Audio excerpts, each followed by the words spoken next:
Estrell. Wenn wir in Berlin über Rekorde sprechen, dann fällt genau dieser Name. Ein Hotel-, Event- und Kongresskomplex mit über 1200 Betten, Veranstaltungen für 15.000 Leute, über 1 Million Gäste.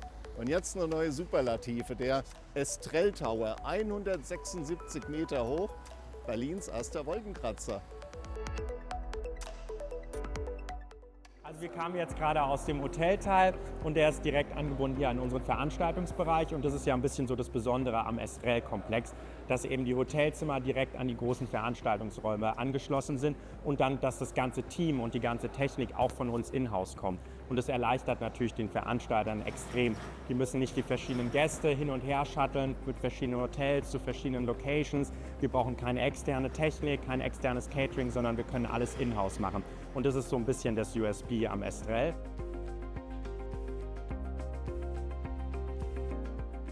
Ja, also wir laufen jetzt durch unseren Veranstaltungsbereich, das ist der Anfang hier praktisch. Rechts sind unsere ganzen Hotelzimmer, die 1200 und ab hier fängt dann unser Veranstaltungsbereich an. Und in diesen bekommen wir jetzt eine exklusive Führung von Maxim. Der ist der Juniorchef des Estrells. Er wird uns zeigen, was Mixed-Use-Immobilienkonzept in der Umsetzung bedeutet. Also schlafen, essen, lernen, konferieren und feiern unter einem Dach. Und später dürfen wir vielleicht noch in den neuen Wolkenkratzer. Sind wir hier auf einem Ärztekongress. Wie viele Veranstaltungen habt ihr denn im Jahr? Im Jahr haben wir ungefähr 1200 Veranstaltungen, also die sind dann von kleiner, von 50 Personen bis zu 12.000, 15.000 Personen. Es ist immer interessant, wenn man hier arbeitet, weil man lernt immer ganz neue Sachen. Leute übernachten im Hotel, gehen auf die Veranstaltung und abends doch bestenfalls ins Musical? Genau, gehen dann noch in die Show und wir kennen es alle. Ich glaube, tagsüber, klar, da lernt man vielleicht was, hat Content, aber mit die interessantesten Gespräche sind vielleicht abends dann an der Bar, wenn man zufällig einen Kollegen, Kollegin trifft, die man länger nicht mehr gesehen haben, dann passiert ja auch dieser besondere persönliche Austausch, den man online auch nicht so darstellen kann. Ja, und jetzt sieht man der Ärztekongress, eine eher kleine Veranstaltung, wie uns Maxim erklärt. Wir gehen heute mit ihm backstage, aber ob wir ohne ihn wieder rausfinden würden, eher schwierig.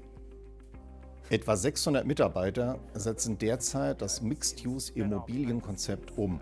Organisation, Catering, Veranstaltungstechnik. Und du siehst, die Veranstaltungshalle hat 5.500 Quadratmeter, ist total flexibel einsetzbar. Also von großen Präsentationen, Parteitage, Sportveranstaltungen, Konzerte. Habt ihr jetzt eine eigene Bühnencrew dafür?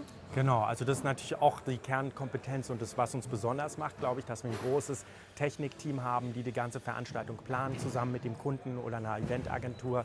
1200 Events im Jahr. Gibt es irgendwas, wo auch dein Herz dran hängt? Da musst du unbedingt hin.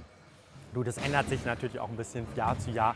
Aber ich weiß noch, 2019 hatten wir eine sehr besondere Veranstaltung. Da war die UN hier bei uns zu Gast. Also wirklich die UN. Und das ist natürlich was ganz Besonderes. Da wurde das ganze Estrell, war dann nicht mehr Deutschland sozusagen, sondern war UN-Territory. Ihr habt sehr viele Festangestellte hier. Ja, jetzt habt ihr auch verschiedene Berufsgruppen. Wie viele Berufsgruppen habt ihr denn insgesamt? Boah, wie viele Berufsgruppen? Das ist eine gute Frage. Also ich würde mal sagen 50 oder sowas auf jeden Fall. Wir haben 70 Azubis auch, also extrem viele Auszubildende bei uns hier im Haus. Und die bekommen bald eine Chance, im nagelneuen Tower zu arbeiten. Andere bauen in dem Alter ein Haus, du baust gleich den höchsten Turm in Berlin. Ja, also erstmal muss ich sagen, das bin ich natürlich nicht, sondern das Familienunternehmen hier. Mein Vater hat natürlich alles angefangen.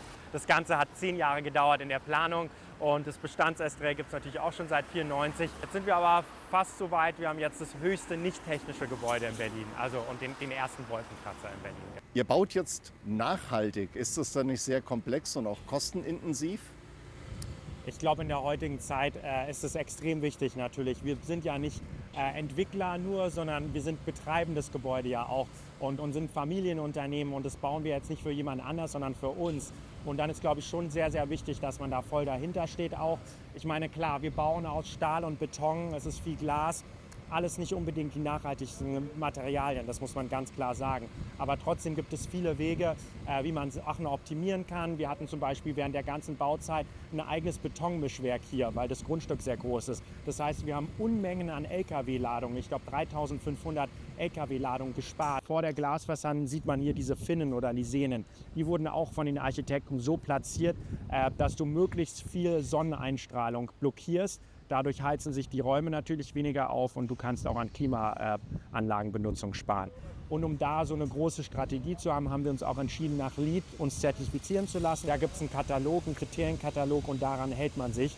Und da schaffen wir auch die höchste Bewertung, Platin. Das ist ein wichtiges Zeichen für unser Team im Estrell, aber auch dann für unsere Gäste, die natürlich, wir haben große Kunden aus aller Welt. Wir arbeiten von unten nach oben.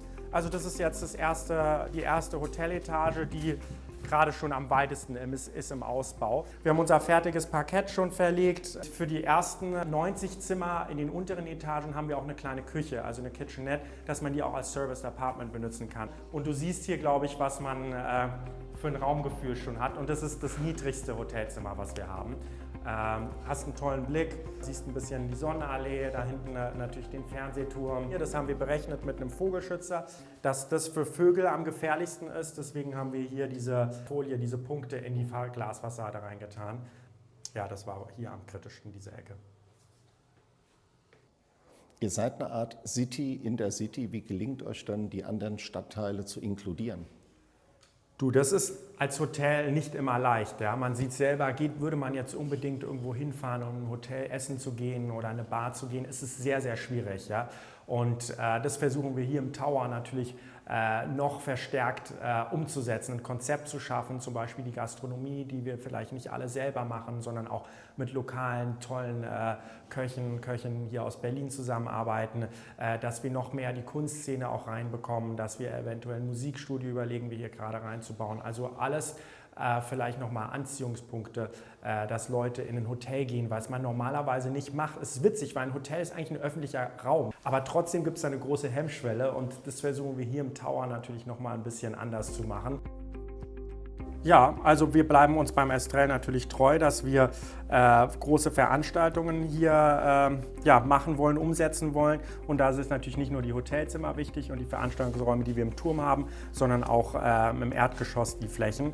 Und die sehen wir jetzt hier. Das Dach wird gerade montiert. Direkt unter uns ist die Lobby. Da wird jetzt die PV-Anlage aufgeständert.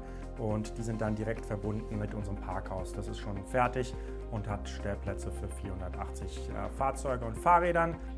Nächster Stopp, ganz oben. Jetzt die höchste Dachterrasse Berlins. Man hat einen super Blick, das ist das Tempelhofer Feld, die Start- und Landebahn. Wir sind im 43. Stock, insgesamt wird es 45 geben.